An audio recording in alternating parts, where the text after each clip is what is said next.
¿Cuántos trajeron su Biblia?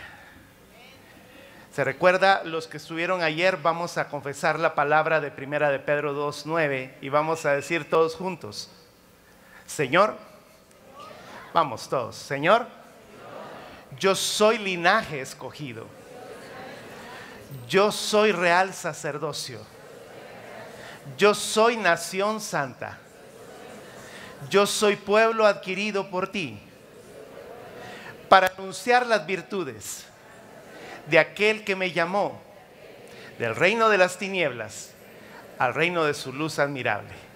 Gracias, Padre, por tu palabra en esta mañana, en el nombre de Jesús. Amén. Hoy me han pedido que dé inicio a una serie que ustedes van a estar tratando acerca de el liderazgo, porque es importante que nosotros podamos asimilar la idea de que al ser sacerdotes, el Señor nos está poniendo en una posición importante en el reino de Dios. El que seamos un reino de reyes y sacerdotes, como el Señor lo hizo en el Antiguo Testamento. El Señor puso al pueblo de Israel en un liderazgo. Y cuando el Señor estableció a su iglesia, estableció un liderazgo en ella. Es decir, que cuando nosotros vemos en el Antiguo Testamento la figura de el vengan y vean, el venid y ved las cosas que están sucediendo en el pueblo de Israel, es de afuera hacia adentro, mientras que en el Nuevo Testamento nuestro sacerdocio es ir y hacer, es de adentro hacia afuera. Pero es un liderazgo que debe de ser efectivo en nuestras vidas alrededor de lo que nosotros somos.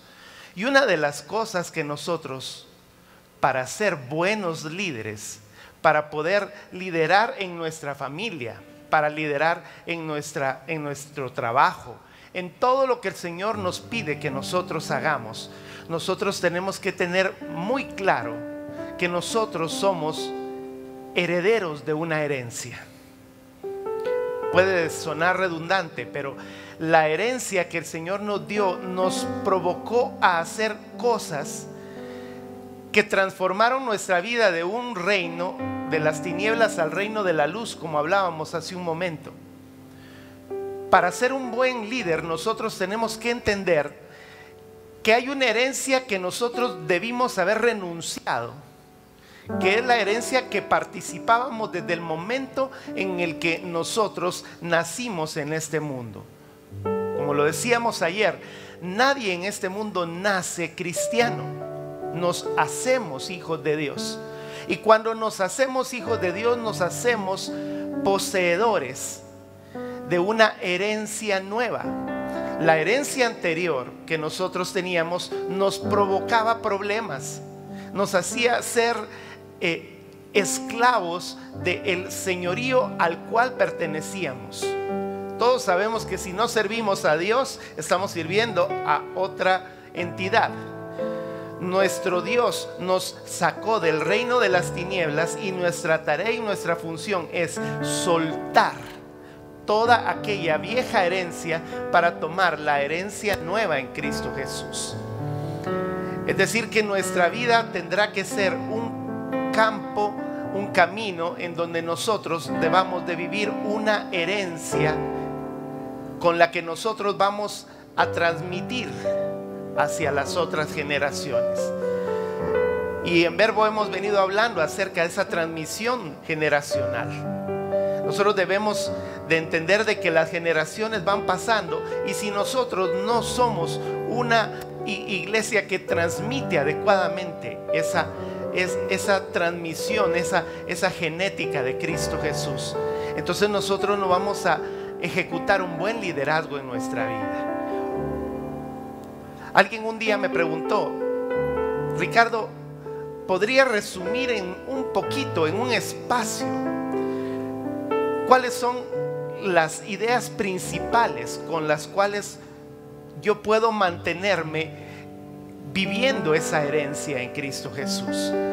Y entonces me dejó pensando. Sí, esto me lo dijo un joven que usted sabe y conoce. No son nuestra generación de los millennials, no son de aquellos que se ponen a escudriñar un montón y comienzan a tratar de ejecutar cosas muy profundas. Para ellos las cosas son más prácticas. Y entonces él me decía, dame unos tips, dame unas ideas en donde yo pueda venir y hacer las cosas más fáciles. Yo puedo entender que hay cosas que nosotros podemos negociar con la otra generación, pero hay cosas que nosotros en la vida en Cristo Jesús no podemos negociar y deben de ser transmitidas de la misma forma a la siguiente generación. Un liderazgo entonces efectivo de una generación hacia la otra debe entender que hay cosas que no podemos cambiar. Y entonces hice un análisis y le dije, aquí te voy a mandar 5 ideas. Y entonces yo le dije, son 5 escalones. Así como acá tenemos 1, 2, 3, 4, 5 escalones, y el que estamos ya aquí en la parte de arriba, son 5 cosas, 5 escalones de mi herencia, las cosas que yo debo de hacer. Y colocamos esa imagen de decimos acá en Guatemala, un cinquito, una canica, un maule, dirían los hondureños, para que nosotros podamos entender de lo que voy a estar hablándole. Efesios capítulo 1 verso 11 nos dice esto: en Cristo también fuimos hechos herederos, pues fuimos predestinados según el plan de aquel que hace todas las cosas conforme al designio de su voluntad. Él nos ha amado tanto, Él nos ha dado la oportunidad de sentir su amor, que la persona que me preguntaba le decía, yo debo de decirte que una de las primeras cosas, no es de las 5, pero es como un resumen de todas, es amar a quien te entregó esa herencia. El que te entregó la herencia es una persona, es un Dios, es el Señor Todopoderoso, y merece que nosotros lo amemos. Yo quiero pedirte en este momento que cierres un momentito tus ojos. Vamos a recordar una alabanza que dice te amo, y decirle a Él en nuestro corazón, Señor, te amaré por siempre. Te amo, te amo, es todo lo que puedo decir. Te adoro, te adoro, todo mi ser confía en ti. Repitámoslo todos juntos. Te amo, te amo, es todo lo que puedo decir, mi Señor Jesús. Te adoro, te adoro, todo mi ser confía en ti. Yo te amaré y te adoraré, no importa lo que pueda venir.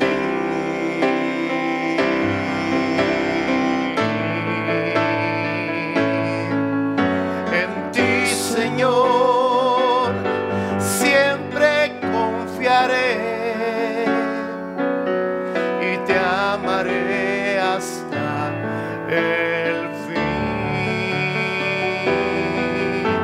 y te amaré hasta el fin, y te amaré hasta el fin. Señor, te amamos. Tú te mueves en un ambiente de adoración y tú anhelas que seamos adoradores. La primera de las cosas, el primer escalón con el que yo puedo subir a recoger mi herencia cuando yo vivo es el arrepentimiento. Yo debo de entender el arrepentimiento tal como es. Ayer hablábamos acerca del arrepentimiento. La clave del reino de los cielos, tal como lo dice Mateo 4:17. Desde entonces Jesús comenzó a predicar y a decir: arrepiéntanse o arrepentíos, porque el reino de los cielos se ha acercado. Él estaba hablando esto porque él era, en el momento en el que lo estaba diciendo, el único vaso, instrumento que tenía al Espíritu Santo dentro de él.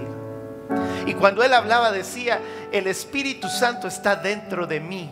Él lo dijo: el Espíritu de Dios está sobre mí, me ha ungido para dar las buenas nuevas. Y después el Señor nos permitió la oportunidad de que nosotros lo pudiéramos tener.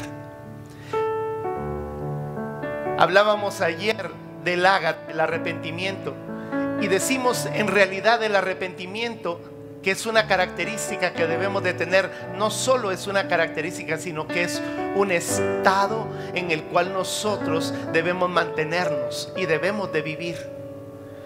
El arrepentimiento significa principalmente la puerta del reino de Dios, porque aquella persona que se arrepiente, para ti que en esta mañana tú viniste probablemente por primera vez, una de las cosas que debes comprender es que el Señor ama tu arrepentimiento. Y arrepentimiento no significa solamente llorar y venir a contristarse en nuestra vida. El arrepentimiento en realidad debe de ser una vuelta de 180 grados a nuestra vida. Estábamos aquí en el reino de las tinieblas y estábamos haciendo cosas que no le agradaban a Él. Cosas que durante toda nuestra vida Satanás ha estado tratando de intercambiar nuestras características originales, como lo aprendíamos ayer. Esas características que deberíamos de tener: el honor, el dominio propio, la fe, la alabanza, finanzas, etcétera. Todo lo que usted está viendo acá, si usted no vino al seminario, lea cada una de esas que son características que nosotros debemos de tener. Esas las tenemos en el momento en el que el Señor nos hace nacer de nuevo. Pero acá, en el momento en el que el Señor nos sacó de este reino, estábamos haciendo lo contrario a lo que el Señor quería que nosotros viviéramos. Entonces, ¿qué es lo que nosotros tenemos que hacer? Es una vuelta de 180 grados. 180 grados es darle la espalda a lo que nosotros teníamos. Probablemente muchas cosas que nosotros estábamos haciendo acá nos van a costar un montón el tratar de quitarlas, porque es un proceso. El proceso que nosotros vivimos, aquella persona que probablemente venía y decía malas palabras, vamos a poner un ejemplo muy sencillo, ¿verdad? Decía algunas palabrotas ahí, de repente usted dio la vuelta a 180 grados y caminó hacia su nueva herencia. Y de repente cuando andaba por aquí, de repente se le salió una palabra y usted hace así.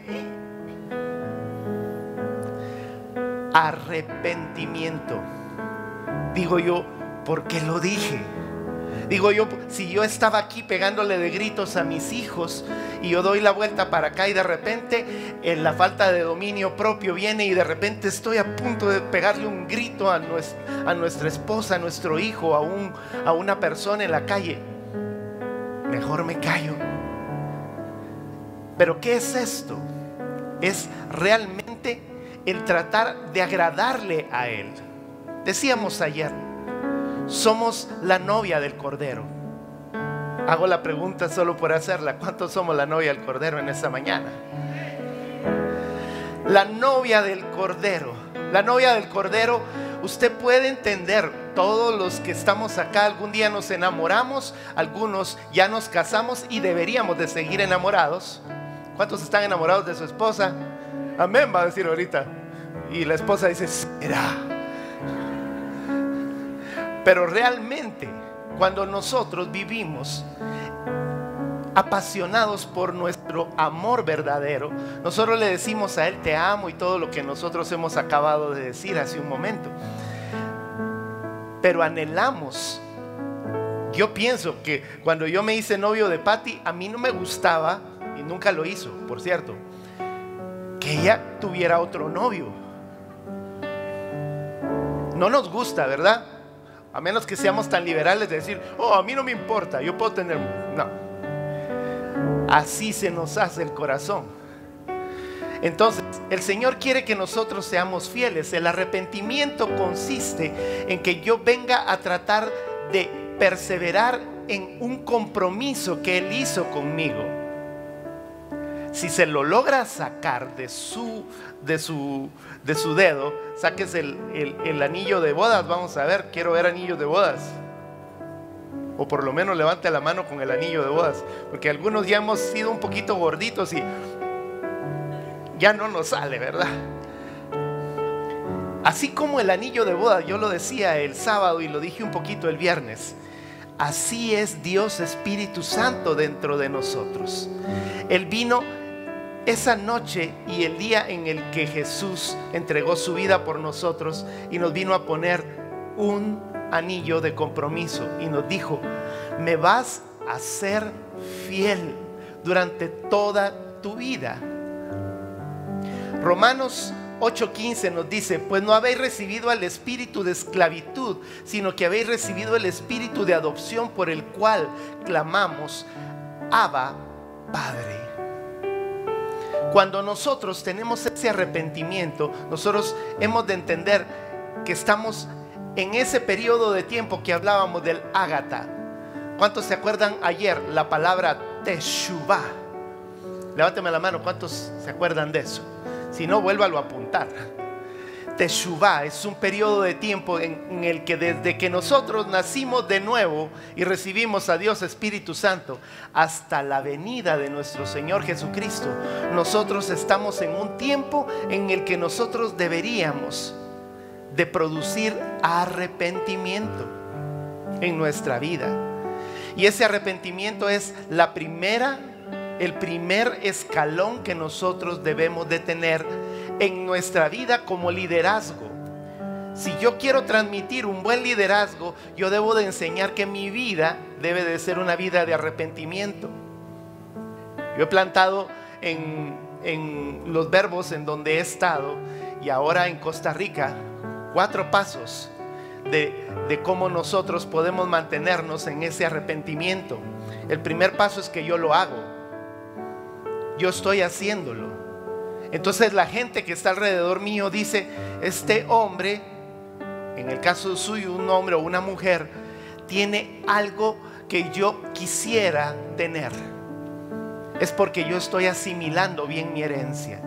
Me están viendo que yo estoy comunicándome con Dios. Me están viendo que yo estoy apasionado por la palabra de Dios. Yo amo congregarme. Yo busco realmente una relación adecuada con mi familia, con mi esposa, con mis hijos. Entonces la gente dice, yo quiero. Entonces viene el segundo paso. Yo lo hago y ellos están viendo cómo yo lo hago. Entonces ese paso, la gente ve cómo yo estoy haciendo, lo estoy transmitiendo, un liderazgo. Entonces la gente ve cómo yo sirvo, la gente ve cómo yo manejo, la gente ve cómo yo hasta cómo me alimento. Si me ven que de repente soy un tragonazo, dirán, este hermano no sé, pero tiene algo, pero todavía le veo así como que está un poquito chonchito, así, gordito. Tenemos que cuidar todas esas áreas. El tercer paso es entonces, Él lo hace. ¿Por qué? Porque me ha visto cómo lo hago. Él lo hace y yo estoy con Él. Yo estoy viviendo una vida con Él y estoy discipulándolo. Me entrego en cuerpo, alma, junto con Él. Estoy viviendo una vida junto con mi discípulo, junto con la persona a la que le estoy transmitiendo un liderazgo. Y el último paso es, Él lo hace y yo solo lo respaldo. Son pasos sumamente importantes en nuestro liderazgo. Vamos al punto número 2. Yo subo el segundo escalón de mi herencia cuando permanezco, cuando tengo perseverancia. Yo digo, qué lindo ver el otro día que vinimos, al día siguiente andábamos en un mall con mi hija y mi esposa, y veíamos por delante a un par de ancianitos lindísimos, agarraditos de la mano, preciosos. Yo digo, eso es permanencia, eso es perseverancia. Pero también he visto que hay hogares, hay matrimonios que permanecen solo por los hijos, y esto no es bueno. Nosotros debemos entender que nuestra vida la vamos a vivir con nuestra esposa hasta que la muerte nos separe. Y cuando se vayan los hijos, ¿qué pasó? Se acabó toda la pasión. Necesitamos permanecer, pero necesitamos perseverar en Cristo. Ahora bien, Juan 15:4 nos dice: permaneced en mí y yo en vosotros. Como el pámpano no puede llevar fruto por sí mismo si no permanece en la vid, así tampoco vosotros si no permanecéis en mí. Ese capítulo 15 de Juan nos dice cosas muy especiales, cosas muy similares a las que estuvimos hablando ayer, porque todo tiene que ver con la Biblia, todo tiene que ver con esa relación. El Espíritu Santo nos bautiza con Espíritu Santo y fuego. Bueno, Él nos bautiza con fuego. Y cuando nos bautiza con fuego es porque nosotros somos una rama que está dando fruto. Él anhela que nosotros permanezcamos adheridos a Él. Si nosotros no permanecemos adheridos a su presencia, que era lo que estaba mencionando Pamela, santidad, lo que estaba mencionando Patti en la palabra de Sofonías, relación con Él. Yo debo de buscarlo constantemente. Yo debo de buscarlo no solamente por una actitud religiosa, sino porque cada vez que yo lo busco, yo no puedo salir igual de la presencia donde Él está. Por eso cuando nosotros somos adoradores, cuando nosotros somos esa turquesa de la alabanza, cuando nosotros brillamos en medio de esa actitud de adoración, entonces viene el Señor y nos dice: es que estás entrando, como dice 1 Corintios 3, estás entrando al fuego. Y si estás construyendo bien sobre del cimiento que es Cristo Jesús, con oro, con plata y con piedras preciosas, entonces viene el Señor y dice: vamos a meterte en el fuego. Y cuando sales, viene el Señor y dice: todo pámpano que en mí lleva fruto, lo limpia para que dé más fruto. Y todo pámpano que no lleva fruto, lo corta y lo echa en el fuego. Permanecer, la permanencia, la perseverancia en su presencia es paciencia. Muchos entendemos mal la expresión paciencia, porque decimos: es que yo pierdo la paciencia muy fácilmente. La paciencia, bíblicamente, si nosotros la entendemos, es enfoque. Y es interesante que Hebreos capítulo 12, verso 2 nos quita el paradigma de la paciencia, porque para nosotros paciencia es venir y sentarnos en una banca y estar ahí. Tengo paciencia, estoy esperando a que me atiendan en el IX. Tengo paciencia, estoy en la fila del banco y tengo paciencia. Pero no nos damos cuenta que en realidad dice la palabra: puestos los ojos en Jesús, el autor y el consumador de la fe, en la cual por el gozo puesto delante de Él sufrió la cruz, menospreciando el oprobio, y se sentó a la diestra en el trono de Dios. Pero yo quisiera que tú buscaras esa cita de Hebreos, solamente que en lugar del 12:2 busques el versículo 1. Nos dice: pues por tanto nosotros también, teniendo en derredor nuestro tan grande nube de testigos, despojémonos de todo peso y del pecado que nos asedia, y corramos con paciencia. Vea cómo se borra el paradigma de estar sentados esperando con paciencia, porque en realidad la palabra paciencia, se corre la carrera con paciencia. Es decir, que ¿qué es lo que nos está diciendo la paciencia? La paciencia es perseverar, es permanecer en el enfoque.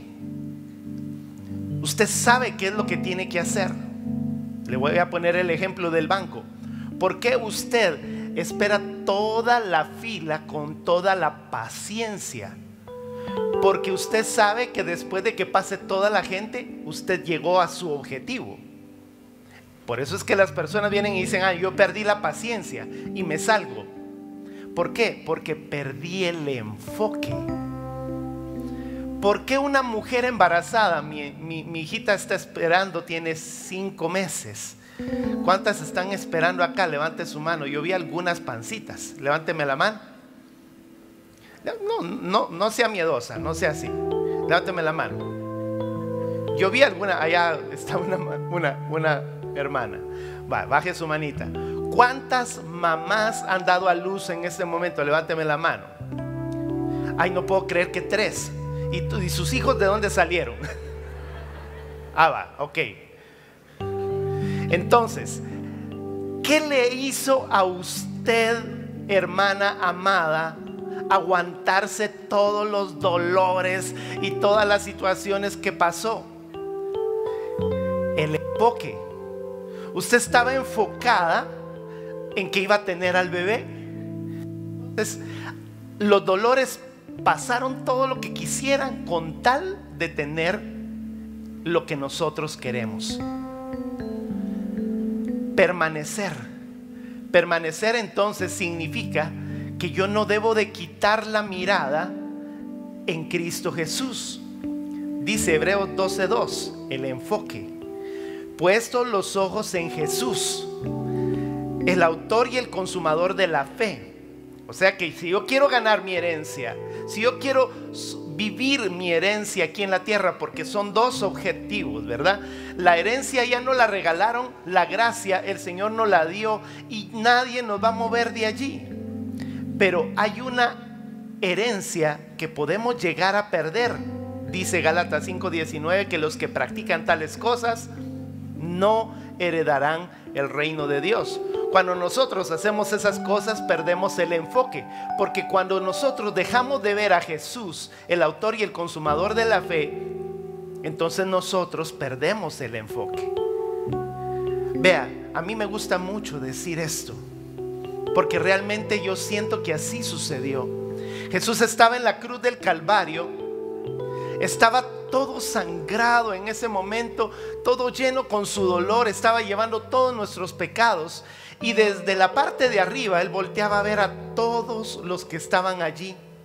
Yo siempre he pensado que si yo hubiese estado en ese tiempo, probablemente yo hubiera sido uno de los que hubieran dicho: crucifícale. Por eso yo pienso, a mí no me hubiera gustado, Señor, estar en ese momento. Por eso es que gracias a Dios estamos en este tiempo y cambiamos ese momento. Jesús estaba en la cruz y le decían: si eres el Hijo de Dios, bájate de la cruz. Y Jesús oía todos esos insultos, lo escupían. Y en el momento en el que estaba viendo toda aquella escena, Él no perdía el enfoque.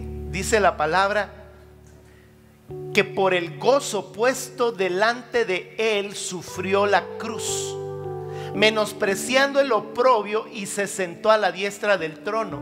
Jesús miraba todo el oprobio y lo que estaba sucediendo. En ese momento Él cerraba sus ojos, y cuando Él cerraba sus ojos, te miraba a ti y a mí en esta reunión y decía: vale la pena lo que estoy haciendo. y te miraba con tus manos levantadas, miraba a tu familia, miraba a tus hijos libres caminando en las cosas del Señor, miraba una prosperidad tanto espiritual, económica, mental, todo, porque Él estaba viendo y enfocando el gozo de tu salvación. Y volví a abrir los ojos y otra vez aquel montón de personas diciéndole las cosas, y solo se les quedaba viendo. Yo puedo pensar que en algún momento hasta Jesús se reía y decía: esto va a pasar. Por eso yo necesito perseverar y mantenerme en ese enfoque. Dice Santiago capítulo 1 verso 12: hermanos míos, tened por sumo gozo cuando os halléis en diversas pruebas. Y es que este segundo escalón es fuerte, porque permanecer es difícil cuando estamos en medio de una prueba.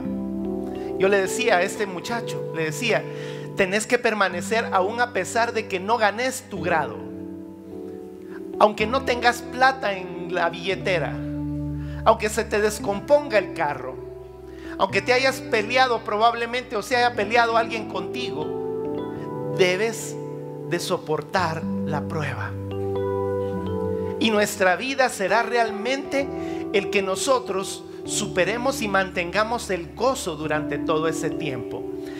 Primera de Pedro 4:12 nos dice: amados, no os sorprendáis del fuego de prueba que os ha sobrevenido, como si alguna cosa extraña os aconteciese. Por eso de repente nosotros venimos y le decimos: Señor, Dios manda lluvia, derrama de tu espíritu, desciende hoy su fuego. Pero cuando viene el fuego decimos: uy, no quiero el fuego. Cuando viene la prueba, es el Dios, nuestro Dios Espíritu Santo, el que viene y nos dice: vamos a ver cómo te va en el momento en el que entras a la prueba. Y cuando estamos en el fuego de la prueba, cuando estamos en una prueba, usted sabe que en medio de la prueba a veces no escuchamos a Dios. ¿A cuánto les ha pasado eso? Solo yo soy el marciano entonces aquí. ¿Sabe por qué Dios mantiene silencio cuando usted está en una prueba? Porque como Él es el perfecto maestro, cuando te está haciendo el examen, los maestros están callados, porque están esperando a que tú respondas la prueba y salgas aprobado.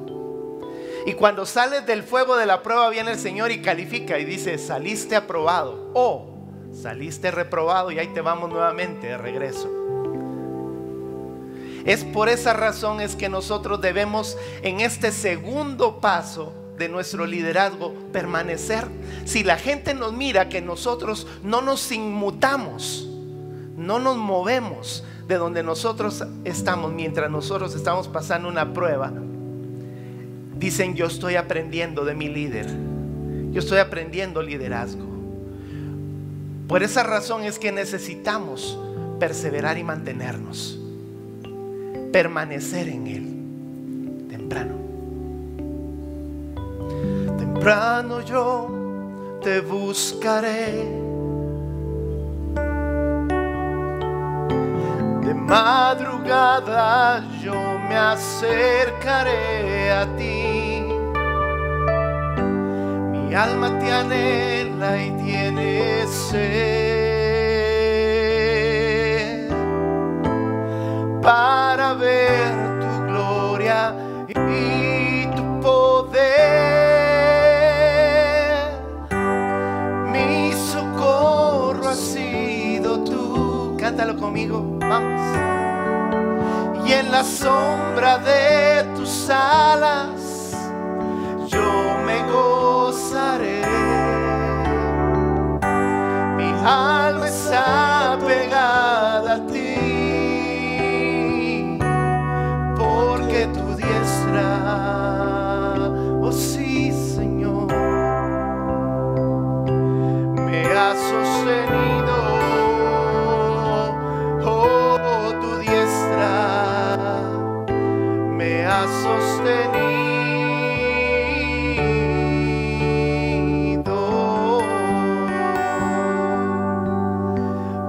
esa razón, ganar diariamente ese favor que Dios quiere que nosotros tengamos. La gracia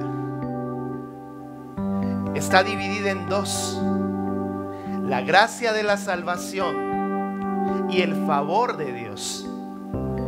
La gracia y el favor son para todos. Repitamos juntos: son para todos. Pero el favor, al igual que la gracia, porque dice la palabra que no todos seremos salvos. Hay personas que vienen y rechazan la salvación. Y por el otro lado,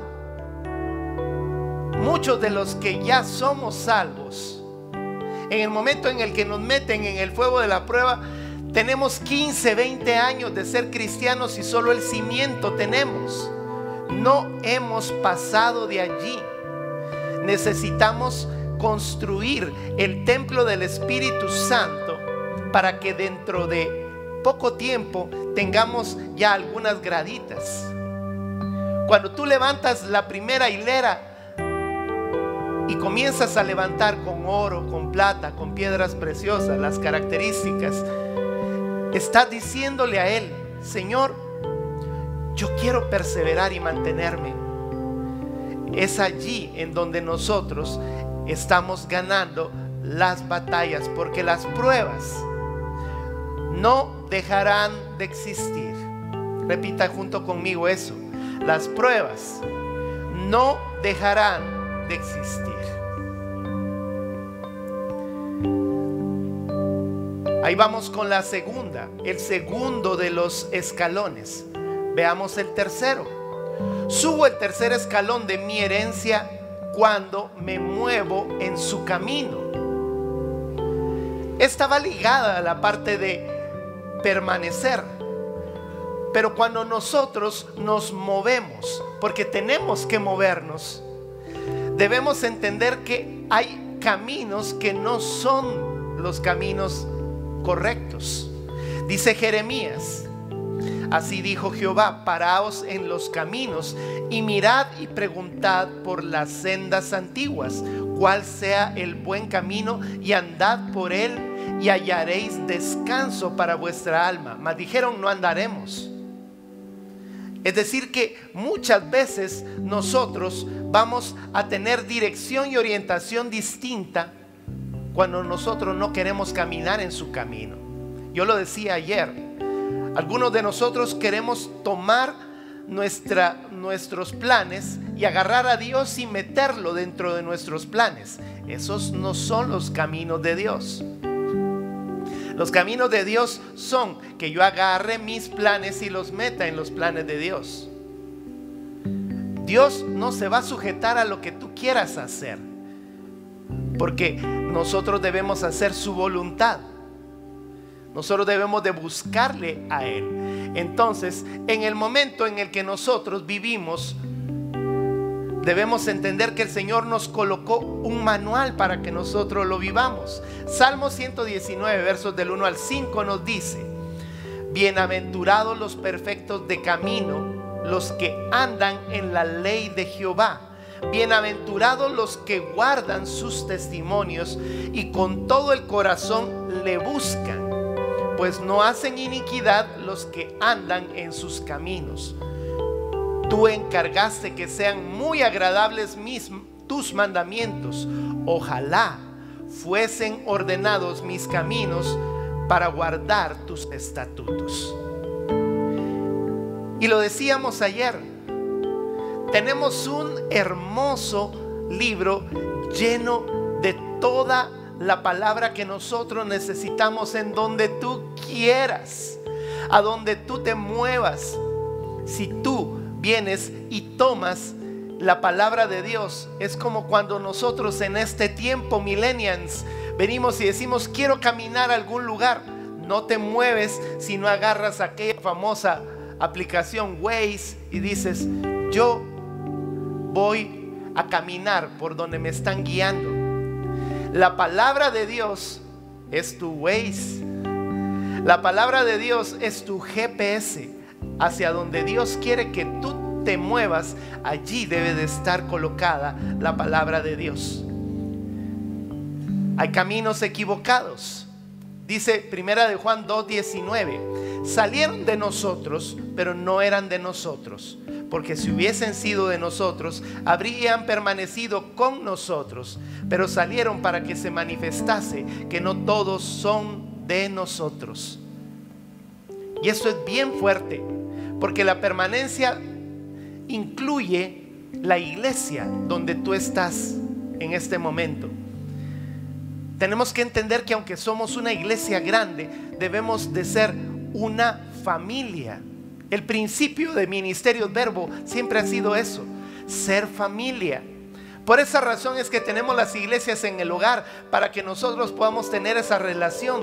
Y cuando agarramos y hacemos unión de las iglesias en el hogar, entonces allí es hermoso permanecer y mantenerse. Pero cuando nosotros venimos y andamos como los hermanitos conejo, de un lado para el otro, que sí, que yo quiero ir a aquella iglesia, yo quiero ir a aquella otra, y andamos buscando las unciones, entre comillas, unciones, porque en realidad el verdadero avivamiento nace cuando tú vienes y buscas tu caminar en su palabra. El verdadero avivamiento nace en la palabra de Dios. El verdadero avivamiento nace cuando nosotros entendemos que Dios, Espíritu Santo, no es solo manifestaciones, no es solo caerse al piso, sino que es cambiar nuestras actitudes. Entonces, muchas veces nosotros nos salimos de la iglesia. Hay personas que vienen y dicen, no, es que yo soy un ministro especial y no tengo necesidad de andar en una iglesia. Ojo a esto. ¿El Señor viene por creyentes o viene por su iglesia? Viene por su iglesia. Los llaneros solitarios que salen de repente y dicen, me voy por este otro camino, y andan predicando por un montón de lugares sin permanecer en la iglesia. El Señor necesita que podamos entender de que no es que seamos exclusivos, al contrario, somos inclusivos. Mientras más personas están dentro de la iglesia, más hermosa se hace. Pero estando dentro de la iglesia, hay muchas cosas que de repente no nos gustan. Y de repente hay una hermanita que de repente pasó y nos tiró el pelo y ya no salimos de la iglesia. Que sí, que porque de repente el anciano fulanito de tal de repente pasó adelante y él andaba en medio de su rollo y ni siquiera me saludó, ya me voy de la iglesia. Y vámonos, hijos, y nos vamos a tal lugar y vamos a tal otro. La falta de perseverancia, la falta de andar en los caminos adecuados. Hay muchas iglesias, qué bueno, pero el Señor te puso aquí. Y el Señor quiere que donde Dios te sembró, es preciso que tú florezcas. Amén.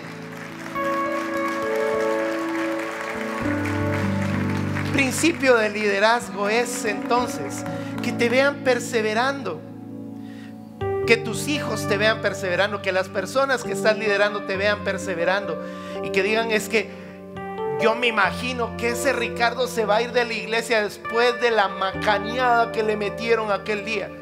Y cuando lo ven igualito, no se meneó de allí, perseveró, se mantuvo. Pero no nos gusta que nos regañen, no nos gusta que nos llamen la atención. Está viendo ahí, esto es para vos, dice. Muchos de nosotros no nos gusta que nos regañen, principalmente, a ver, esposos, ¿cuántos les gusta recibir direccionazos de la esposa así? Y el esposo, amén, y se le queda viendo. Epa, importante, tienes a la par a una persona que te puede guiar en tus caminos, tu esposita amada. Cuando la persona que tienes a la par, a ver, agarre y levántele la mano a su esposa y dígale así, levántele la mano y dígale, gracias a Dios por mi esposa. Híjole, y hoy en la mañana venías peleado, ¿verdad?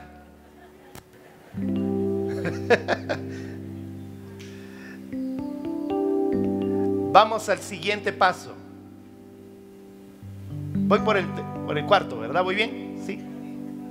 Subo el cuarto escalón de mi herencia cuando doy fruto. Y lo acabamos de mencionar. El perseverar equivale a fruto, pero el fruto es sumamente importante. Lo mencionábamos, hay dos frutos. El fruto de la carne. El fruto de la carne lo hablábamos el día de ayer y el viernes en la iglesia en el hogar conjunta. De estas 12 piedras, 9 de esas piedras las tenía Satanás en su pectoral, en sus vestiduras sacerdotales. Y cuando se lo trajeron al piso a causa de sus propias contrataciones, como dice la palabra, Él vino y contaminó esas 9 características. Y cuando nosotros leemos Gálatas 5:19, nos dice: y manifiestas son las obras de la carne. Y Él es feliz cuando nosotros adulteramos, fornicamos, tenemos inmundicia, lascivia, andamos en idolatría, en hechicería, en enemistades, en pleitos, en celos, en iras. Y ahorita todos están así. Cada vez que digo una de esas palabras: contiendas, disensiones, herejías, envidias, homicidios, borracheras, orgías y cosas semejantes a estas. Esa palabra es muy interesante porque algunos vienen y dicen: es que la Biblia no dice que uno se puede drogar. Dice cosas semejantes a estas. Ahí está metido un montón de cosas que son y que están añadidas allí, acerca de las cuales os amonesto, como ya os he dicho antes, que los que practican tales cosas no heredarán el reino de Dios. Entonces, le digo algo: la base en esta parte de la herencia, ganar o no ganar el favor de Dios, implica el que tú hagas esto, que es el fruto o los frutos de las obras de la carne. Y ojo a esto, aquí no está diciendo: mendigo Satanás, todo el tiempo me hace caer. No, ahí está diciendo que son los frutos de mi carne. Son 3 enemigos: la carne, el mundo y Satanás. Es decir, que cuando el enemigo hace las cosas, las hace porque tú mismo le estás diciendo que las haga. Tú estás dejando el espacio. ¿Cuál es el fruto verdadero? Gálatas 5:22 al 24. Alguien me preguntaba el viernes o el sábado, creo que me dijo: esto que nos viniste a enseñar es similar a Gálatas 5 del 22 al 23. Y yo le dije: no es similar, es exacto. Porque lo que estamos enseñando acá, cuando el sacerdote tenía 12 piedras, es la figura de lo que Dios Espíritu Santo nos está diciendo que nosotros debemos de tener el fruto. Entonces nos dice: amor, gozo, paz, paciencia, benignidad, bondad, fe, mansedumbre, templanza. Contra tales cosas no hay ley. Pero los que son de Cristo han crucificado la carne con sus pasiones y deseos. Entonces, si nosotros queremos ser buenos líderes, el cuarto escalón, el fruto de tu relación con el Señor, es el fruto que Dios Espíritu Santo quiere que tú y yo tengamos. Y ojo a esto, decía Pamela algo que estábamos explicando: es el fruto. No estamos diciendo los frutos del Espíritu, es el fruto. ¿Cuántos se han comido una mandarina? Levánteme la mano. Ay, nuevamente, como que no fuéramos chapines, mucha. El que no ha comido mandarinas no es chapín. Usted agarra y pela una mandarina, le quita la cáscara y usted encuentra un montón de gajos dentro de un fruto. Así sí es el fruto de el Espíritu. Usted se lo come por gajos, pero pertenece a un solo fruto. Y ese fruto el Señor quiere que nosotros perseveremos y nos mantengamos en ese fruto. El deseo que el Señor tiene es que la evidencia de su señorío es que nosotros tengamos fruto. ¿Cuántos anhelamos los dones del Espíritu? Levánteme su mano. Qué bueno que los anhelas. Baja tu mano. El que la levantó, no anhele tanto los frutos, no anhele tanto los dones, los regalos, sino anhele dar el fruto. Porque si nosotros no estamos dando el fruto, no hay regalos. El papá que mira que su hijo no se levanta temprano, no arregla la habitación, deja todos sus calzoncillos tirados y todo lo demás en el piso. ¿Usted cree que cuando ese hijo le dice, papi, regálame para ir a McDonald's, le va a dar? Se le va a quedar viendo así. ¿Querés McDonald's? Tu par de tortillas con frijoles te vas a comer. ¿Por qué? Porque el que obedece en las cosas del Señor es el que llega al objetivo de que el Señor le entregue más confianza. La parábola de los talentos: 5 talentos le dio a uno, 2 talentos le dio al otro, 1 talento, conforme a su capacidad. ¿Qué es capacidad? La evidencia de su señorío. Yo quiero que el Señor me utilice. Todos queremos venir y predicar al púlpito, porque yo no voy a predicarle al púlpito, no, sino que le voy a predicar en el púlpito.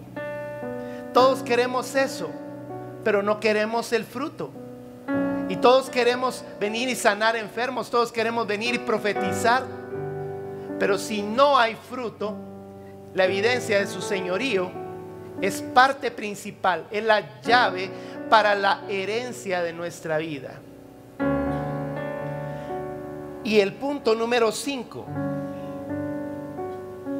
subo el 5.º escalón de mi herencia cuando confío en Él.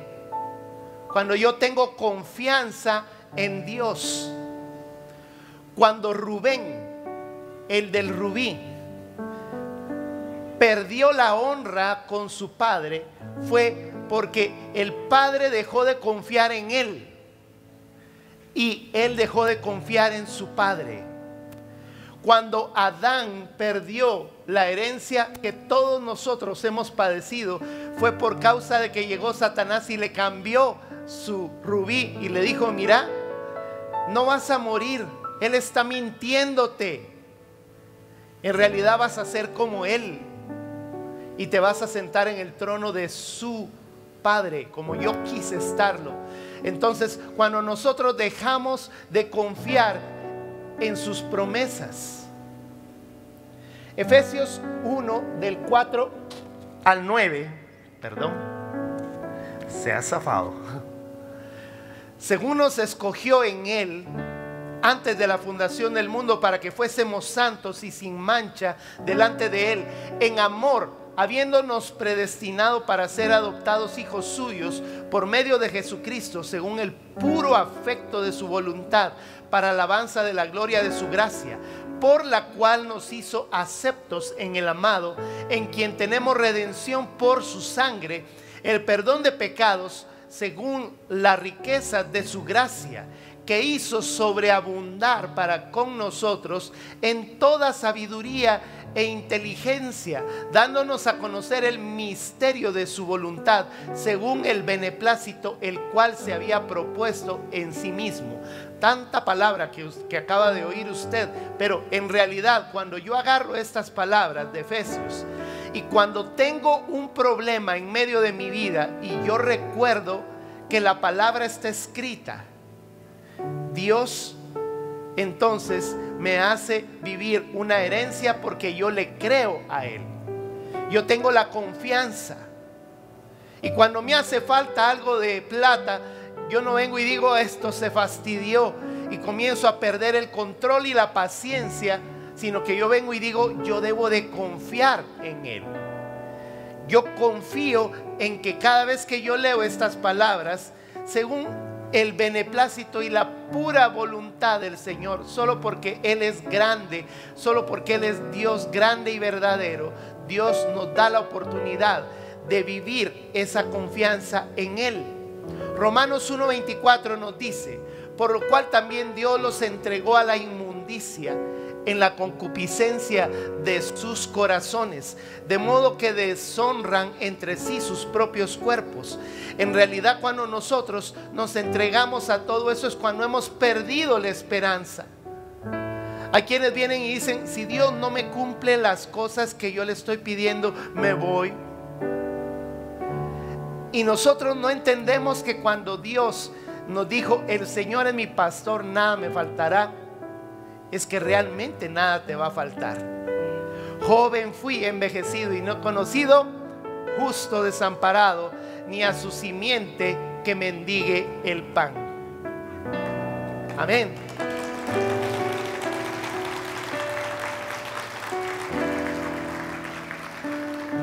Quiero ir cerrando ya con esta palabra de Primera de Corintios, capítulo 15. Primera de Corintios, capítulo 15, versos del 16 al 22. Nos dice: porque si los muertos no resucitan, tampoco Cristo resucitó. Y si Cristo no resucitó, vuestra fe es vana, aún estáis en vuestros pecados. Entonces, también los que durmieron en Cristo perecieron. Si en esta vida solamente esperamos en Cristo,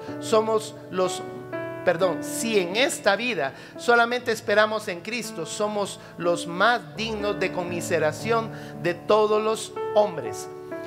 Mas ahora Cristo ha resucitado de los muertos, primicia de los que durmieron es hecho. Porque por cuanto la muerte entró por un hombre, también por un hombre la resurrección de los muertos. Porque así como en Adán todos murieron, también en Cristo todos seremos vivificados. ¿Y sabes cuál era el gran secreto de los discípulos? Ellos vivían el gozo de su salvación. Cada vez que te sucede alguna situación difícil, eso lo he tratado de asimilar y vivirlo. Cuando estoy en medio de una situación, digo: pues todo esto, ¿qué es comparado todo esto con el amor de una madre? Diría. ¿Qué es comparado todo este montón de situaciones comparadas con que yo ya soy salvo? Yo debo de tener el gozo de su salvación. Y ese estado en el cual nosotros debemos de vivir, ese teshuvá. Dice la palabra en Oseas capítulo 3, versos 2 y 3. La compré entonces para mí por 15 siclos de plata y 1,5 homer de cebada. Y le dije: tú serás mía durante muchos días. No fornicarás ni tomarás otro varón. Lo mismo haré yo contigo. Ese es ese periodo de tiempo. Y ese periodo de tiempo es en el que nosotros como liderazgo debemos de vivir una vida en tiempo de arrepentimiento, en tiempo de perseverancia. Porque la palabra nos dice que Él va a venir por nosotros. Se está tardando mucho, dicen algunos, pero no es porque Él no esté cumpliendo con su promesa. Es que en realidad cada uno de nosotros debemos de tener la confianza de que Él está tardando, porque está esperando que todos por los que Él murió entremos a su presencia, hasta que entre la plenitud de la herencia que Él cobró para su vida y el reino de Dios. 5 puntos. Me arrepiento, permanezco, camino en su senda, doy fruto en abundancia y confío en sus promesas. y tengo un corazón agradecido. Voy a pedirte que cierres tus ojos y digámosle todos juntos en este momento: gracias, gracias Señor, gracias mi Señor Jesús. Gracias, muchas gracias Señor, gracias mi Señor Jesús. Me has tomado en sus brazos y me has dado salvación. De tu amor has derramado en mi corazón. No sabré agradecerte lo que has hecho por mí. Solo puedo darte ahora mi canción. Vámonos Señor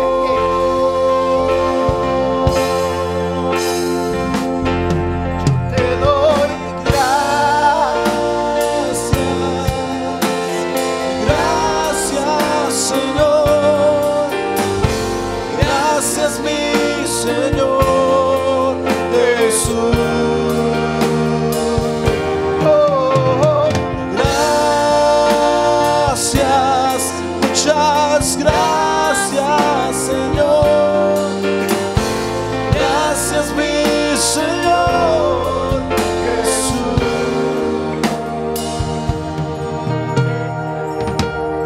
Levanta tus manos en este momento y dile: Señor, yo soy heredero tuyo. Tú moriste en la cruz del Calvario por mí. Yo vengo en este momento delante de tu presencia y me arrepiento, Señor, de todo lo malo que probablemente yo haya hecho en mi vida. Señor, vengo delante de tu presencia a decirte: quiero permanecer en ti. Quiero caminar en tus caminos. Señor, ayúdame a dar el fruto de tu presencia. Permíteme, Padre, el poder confiar en que tú siempre estarás conmigo. Yo te doy gracias por esta mañana. Te doy gracias porque tú eres el Señor y el dador de toda mi vida. Y si hay alguien en este momento que no tenga a Jesús en su corazón, yo voy a pedirte en este momento que hagamos una oración juntos. Dígale: Señor Jesús, ven a mi vida. Yo te abro las puertas de mi corazón para que tú seas mi Señor y mi Salvador. Yo me arrepiento de todo lo malo que haya hecho hasta este momento y te pido que perdones todos mis pecados. Sé que moriste en la cruz en el Calvario y me diste salvación y vida eterna, y al resucitar al tercer día tú me otorgaste vida y el reino de Dios. Te recibo como mi Señor, te recibo como mi Salvador delante de tu presencia, y te doy gracias porque ahora soy un hijo tuyo, en el nombre de Jesús. Si hay alguien en este momento que haya hecho esta oración, voy a pedirte que por el testimonio que hayas hecho en este instante levantes tu mano y le digas al Señor: Señor, aquí estoy, soy nueva criatura, soy nuevo hijo tuyo. En el nombre de Jesús. Veo, gracias por las manos levantadas. Otra más que esté allí, gracias Señor. Una más allá atrás, del otro lado, por favor, a los servidores, pongan mucha atención, porque mis hermanos en este momento en Cristo van a necesitar un abrazo de bendición. Si tú estás a la par de esa persona que levantó su manita, mantén tu mano levantada. Dale un abrazo a esa persona, porque esa persona en este momento está necesitando del amor de Cristo Jesús. Abrázalos, acércate ahí donde están. Gracias, Jesús. Gracias. Gracias, Señor. Gracias, mi Señor Jesús. Oh, gracias. Gracias, Señor. Gracias, mi Señor Jesús.